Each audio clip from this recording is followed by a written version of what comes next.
Senator from Iowa. I ask that the calling of the quorum be suspended. Without objection, so ordered. I ask permission to speak for 15 minutes as if in morning business. Without objection.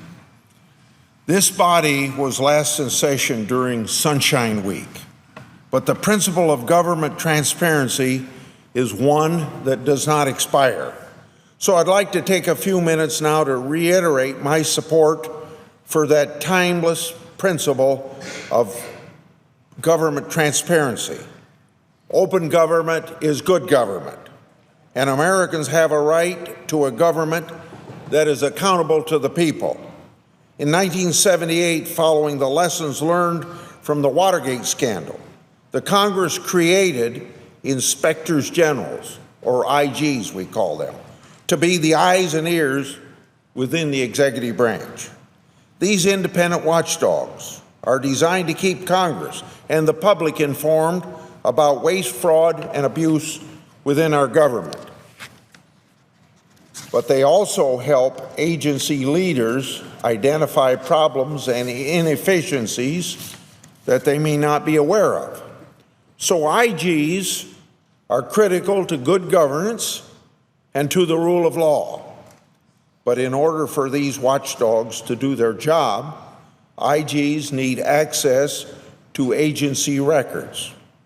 That's why the law authorizes IGs to access all, I want to emphasize that word, all records of the agencies that they're charged with overseeing. However, since 2010, more and more agencies have refused to comply with this legal obligation that they're entitled to all records. This obstruction has slowed down far too many important investigations, ranging from sexual assault in the Peace Corps to the FBI's exercise of anti-terrorism authority under the Patriot Act. Last July, the Justice Department Office of Legal Counsel aided and abetted the obstruction by issuing a memo defending that inspectors generals aren't necessarily entitled to all records. That memo has given cover then to other agencies to follow the FBI's lead and withhold records from their inspector general.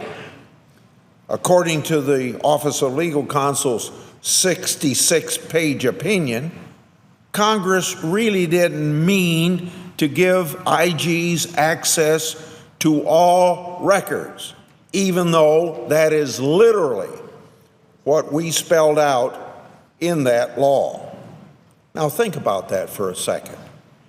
One unelected bureaucrat in the Justice Department thinks he can overturn the will of 535 elected officials in Congress and the president who signed the bill into law. This is unacceptable, and Americans are tired of these stunts like this that undermine democracy and the rule of law and actually make a mockery of government transparency. The public deserves robust scrutiny of the federal government. So, since September, a bipartisan group of senators and I have been working to overturn the Office of Legal Counsel opinion through a bill number S.579 called the Inspector General Empowerment Act. Among other things, this bill includes further clarification that Congress intended IGs to access all agency records, notwithstanding any other provision of law, unless other laws specifically state that IGs are not to receive such access. We attempted to pass this bill by unanimous consent in September. Since then, the co-sponsors and I have worked hard in good faith to accommodate the concerns of any and all senators willing to work with us. As a result, This bill now has a total of 17 co-sponsors, including 7 of my esteemed Democratic colleagues, Senators McCaskill, Carper, Mikulski, Wyden, Baldwin, Manchin, and Peters. I want to thank each and every one of them for standing up with me for the Inspector General and for the principles of good governance. In December, we attempted to pass this bipartisan bill by unanimous consent. The bill cleared the Republican side with no objection, but the bill was objected to on the Democratic side. So let's do the math. None of the 54 Republican senators objected. There are 7 Democrat co-sponsors. That's at least 61 votes, at least. If this bill came up for a vote, it would certainly pass easily.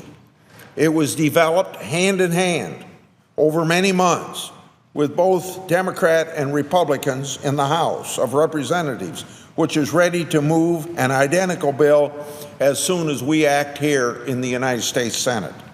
So, on December the 15th, Senator McCaskill, Senator Johnson, and I attempted to pass this bill by a process known as live unanimous consent. Our goal was to pass the bill right then and there, and we could have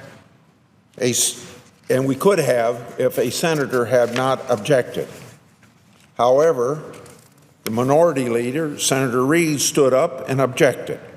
The minority leader obstructed a bill sponsored by 7 senators of his own party. Senator Reid refused to give any reason for obstructing this bipartisan bill, both at that time and later when questioned by reporters. All he would say publicly was that a senator on his side of the aisle had concerns.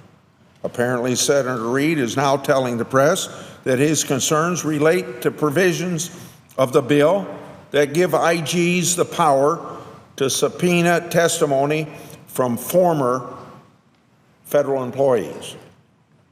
In a moment, I will explain why this authority is absolutely vital to the ability of IGs to conduct effective investigations. But before I do that, I want to make one thing crystal clear. My bipartisan co-sponsors and I have been working in good faith to address these concerns for 5 months, since November 2015. In those 5 months, we have offered at least half a dozen accommodations that would limit subpoena authority in question. So we have offered reasonable compromises, but the 1 or 2 senators who object to this provision appear to be demanding that this provision be removed from the bill entirely.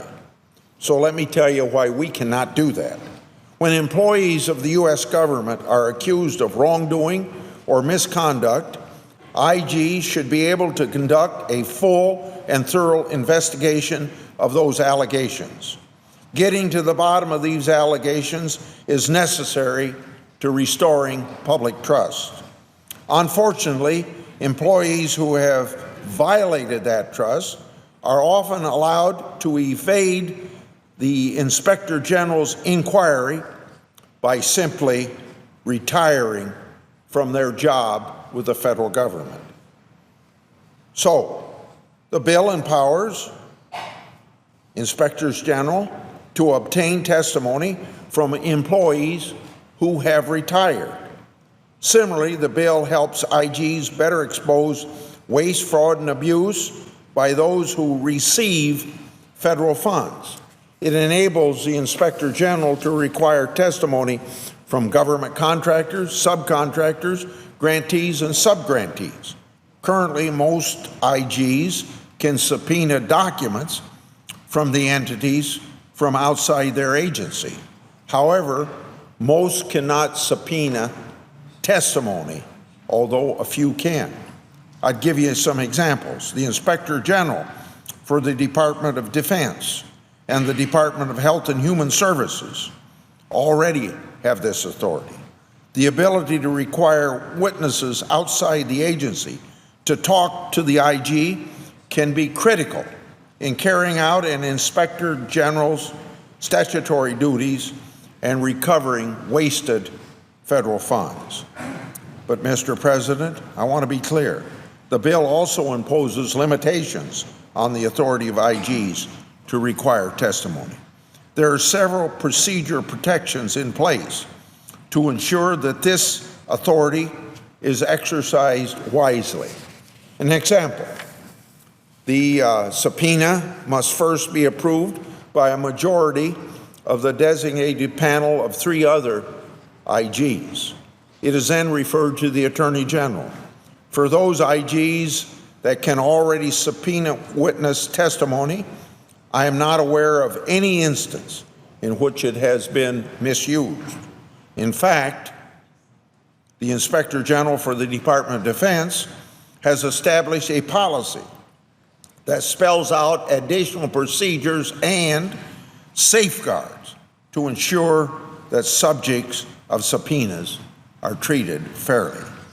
I'm confident that the rest of the IG community will be just as scrupulous in providing appropriate protections for the use of this authority as well. You see, we all win when inspectors general can do their jobs. And most importantly, the public is better served when IGs are able to shine light into government operations and stewardship of taxpayers' dollars. This is, of course, common sense. It's a common sense bipartisan bill that should have passed by unanimous consent. It overturns that Office of Legal Counsel opinion that has been roundly criticized by nearly everyone who has read it. For example, the New York Times editorial board recently urged us to pass this bill so that we can allow IGs to do their job. But Senator Reid is standing in the way of the Senate doing its job. The Washington Post editorial board and the Project for Government Oversight have also called for us to fix this IG access problem.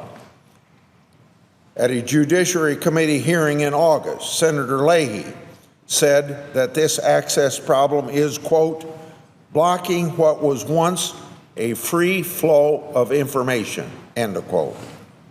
Senator Leahy also called for a permanent legislative solution.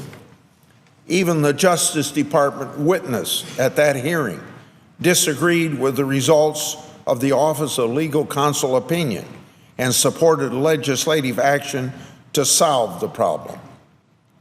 But to all that, Senator Reid said no. So make no mistake, by blocking this bipartisan good government bill, Senator Reid is muzzling watchdogs, and the public is being robbed of their right to an accountable government.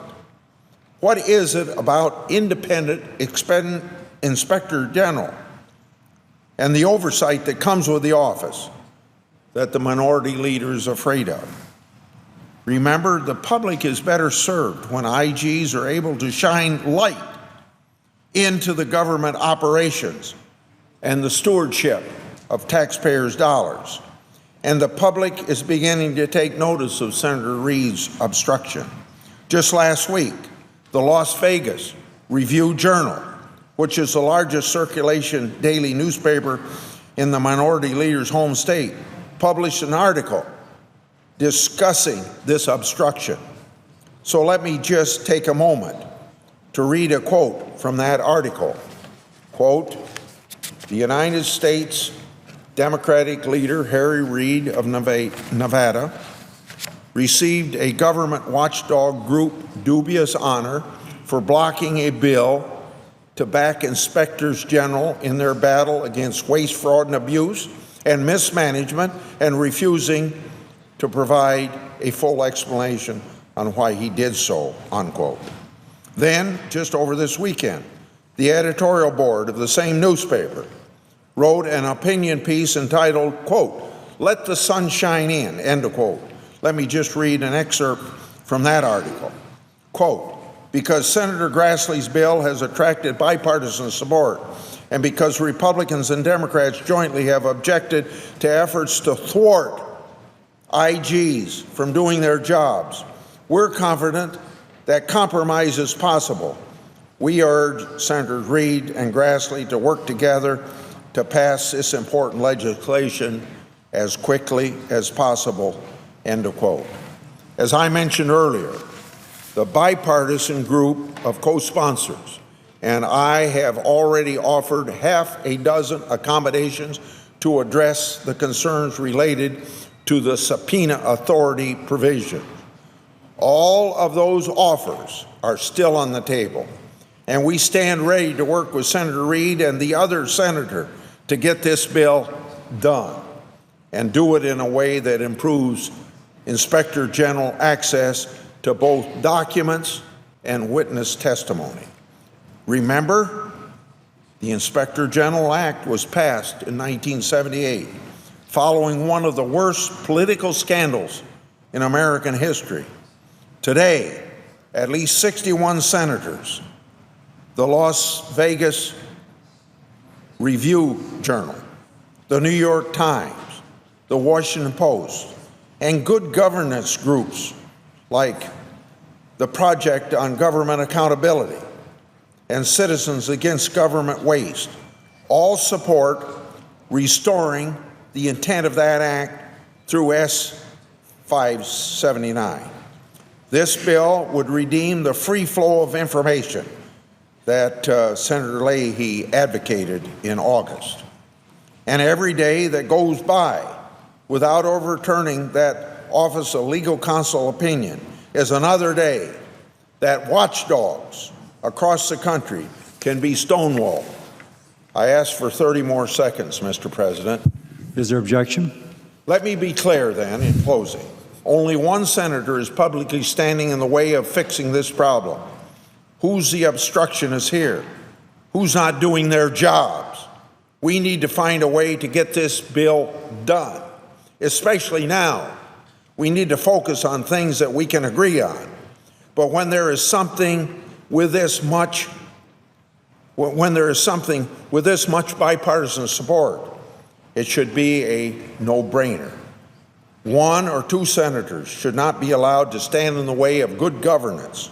So I urge my colleagues to work with me to get S.579 passed so that IGs can resume doing their work that we asked them to do way back in 1978. I yield the floor.